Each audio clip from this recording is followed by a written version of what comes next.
It's not true that in a crisis you first save lives and afterwards you rebuild lives. You do both at the same time. We're looking at about 230,000 people who are displaced. That's almost 12% of the total population. It is important to remember that the government is overwhelmed. And at the beginning of a crisis, people has to start rebuilding livelihoods immediately. The government has to start delivering services as fast as possible.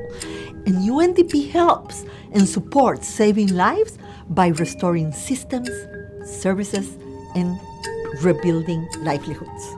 We are visiting here this Cash for Work program in a neighborhood, affected neighborhood called Carrefour in Port-au-Prince. Well, providing jobs to the people that have been affected by the earthquake is really critical to prevent tens of thousands of people from despair. The Haiti earthquake really stays in our mind. UNDP in the second week was already putting in place employment. It allowed people in a small economy to start moving again and having hope again. When unpredictable crises occur, you want to start as quickly as possible to engage that process that lifts people out of relief and into recovery. The way that UNDP does that is to work with governments, to work with other UN agencies, to work with the people themselves. UNDP has great capacities to respond, both immediately and in the long term. First of all, we have our development presence. We know the country, we know the vulnerabilities, we know the local NGOs, we know the national authorities, and this enables us to really get off the ground very quickly. Secondly, of course, we have the capacity of the entire organization that comes to help in these situations. This organization has significant resources in the network. We already feel the heightened burden of all the operational requests we have. Okay, so Alessandro, as of tomorrow, you and the colleagues there will have the operations manager, the procurement, and the finance. So today UNDP has a robust crisis response system with policies, tools, and mechanisms that enable us to be on the ground quickly and start recovery work immediately. The French military operation, Serval, against Islamists trying to take control of northern Mali has moved into a new phase. The Mali crisis happened, and whilst it wasn't surprising, certainly the impact was surprising. Through our fast-track procedures, we were quick in deploying in Mali very senior expertise to work with the government. And in this, we have engaged with a number of actors. We've engaged with senior political partners. We've engaged with journalists, with women's groups, with IDPs, with refugees, to look at how we can support the government in putting forward for the Malian people a process that is inclusive and that everybody feels that they are part of. The conflict is by no means ended, but we certainly feel that we have, in some very little way, contributed in putting in place some of the seeds that will hopefully lead to a much more peaceful and stable Mali.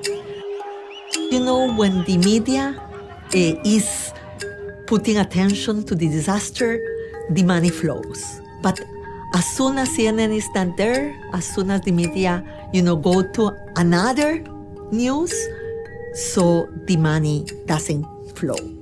And one of the things that UNDP has done is to put together a trust fund precisely so we have the money in advance to be able to respond very quickly to a disaster and to an emergency.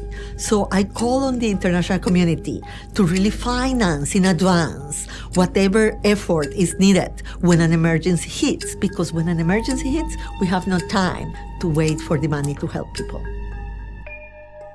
The rescue operations are still going on. After Haiti, we found we had a really extensive lessons learned. I think many organizations learned a lot of where we needed to do better.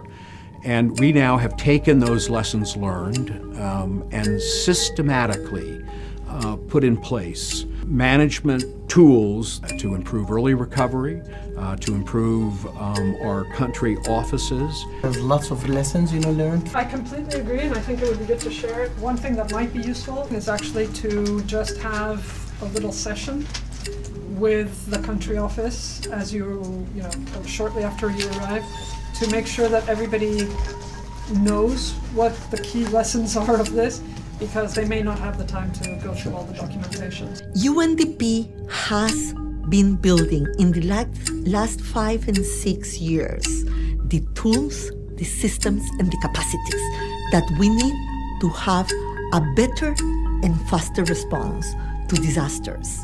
And I think that unfortunately, we will have to continue doing it, because in the present circumstances with climate change, what we can expect is more and more disaster hitting the most vulnerable and the poorest in the world. So we have to be ready to help them prevent disasters, get more resilience, and rebuild their lives for a future with their families.